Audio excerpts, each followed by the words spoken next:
کھلے عام مداخلت اور دھاندلی کی جا رہی ہے، ہم نے اس کے ثبوت الیکشن کمیشن کو پیش کیے ہیں، اور ہم چاہتے ہیں کہ الیکشن کمیشن ان کنٹونمنٹ بورڈ کے انتخابات میں خاموش تماشائی نہ بنے، بلکہ جہاں بھی اور جو بھی الیکشن کے ضابطۂ اخلاق اور قوانین کی خلاف ورزی کرتا ہے اس کے خلاف مؤثر کارروائی کرے، تاکہ صاف شفاف الیکشن کے اوپر عوام کا اعتماد بحال ہو سکے۔ اس وقت یہ حکومت انتظامیہ کو انتخابی نتائج حاصل کرنے کے لیے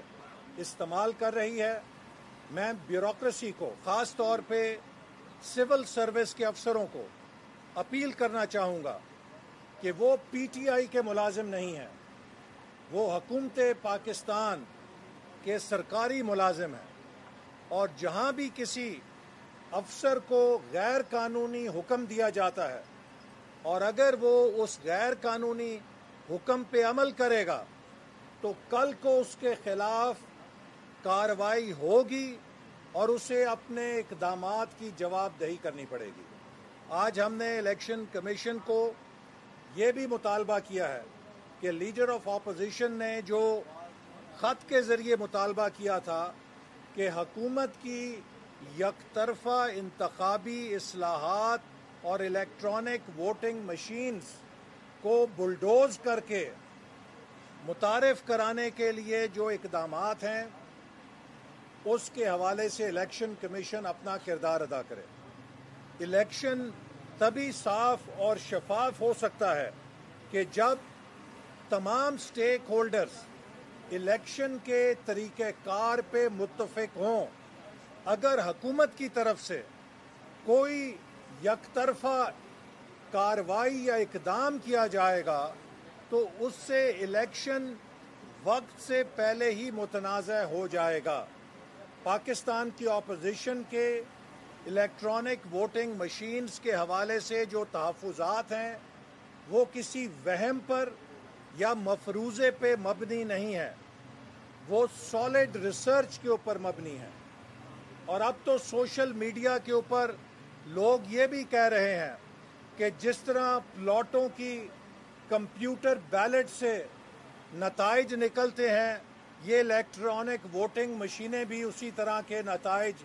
دینے کے فارمولے لے کر آئیں گی۔ الیکشن کے اندر جو الیکٹرانک ووٹنگ مشین استعمال ہوتی ہے، ہر مشین کے اندر ایک چپ لگا ہوتا ہے، تو اس بات کی کون ضمانت فراہم کرے گا کہ ہر مشین میں مستند چپ لگا ہے اور کسی کا چپ یا سافٹ ویئر اپ ڈیٹ نہیں کیا گیا؟ لہٰذا یہ جو معاملہ ہے بہت سنگین ہے۔ اس حوالے سے ہم نے الیکشن کمیشن کو مطالبہ کیا ہے کہ وہ پاکستان کی تمام سیاسی جماعتوں کو فوری طور پر اعتماد ملے۔ اسی طرح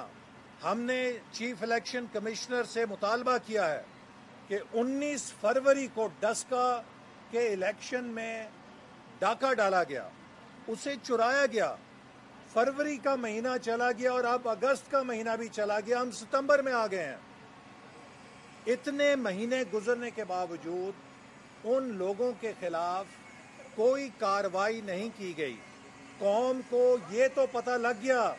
کہ 19 فروری کو چوری کی گئی، لیکن وہ چوری کس کے حکم پر ہوئی، وہ چوری کس نے کی، یہ بھی اتنا ہی اہم ہے کہ قوم کو بتلایا جائے اور ان چوروں کو سزا دی جائے۔ لہٰذا ہم نے مطالبہ کیا ہے کہ جو 19 فروری کے الیکشن کو چرانے کی انکوائری ہے اس کے حقائق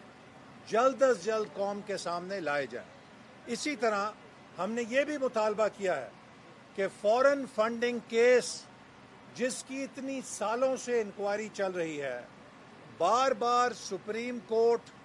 کہہ چکی ہے کہ اس کو جلد از جلد نپٹایا جائے، وہ ہنوز دلی دورست کی مانند ابھی بھی غیر معینہ مدت کے لیے لوگوں کو نہیں پتا کہ کب اس کا نتیجہ نکلے گا۔ پی ٹی آئی نے، عمران خان نے پاکستان کی تاریخ کی سب سے بڑی منی لانڈرنگ کی ہے پولیٹیکل پارٹی کا نام لے کر.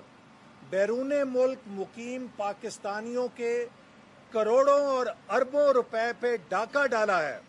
اسے ذاتی اکاؤنٹس کے ذریعے ذاتی استعمال میں لایا گیا ہے. الیکشن کمیشن سے اکاؤنٹ چھپائے گئے اور وہ خفیہ اکاؤنٹ اسٹیٹ بینک نے بے نقاب کیے ہیں. اور اسی طرح جو پی ٹی آئی کے اپنے اراکین ہیں وہ بتلا چکے ہیں کہ کس طرح کروڑوں روپے جو بیرون ملک سے حاصل کیا گیا اس کا مس یوز کیا گیا. چوکی داروں کے نام پہ پیسے منگائے گئے, کمپیوٹر آپریٹرز کے نام پہ پیسے منگائے گئے, ڈرائیورز کے نام پہ پیسے منگائے گئے اور ان کے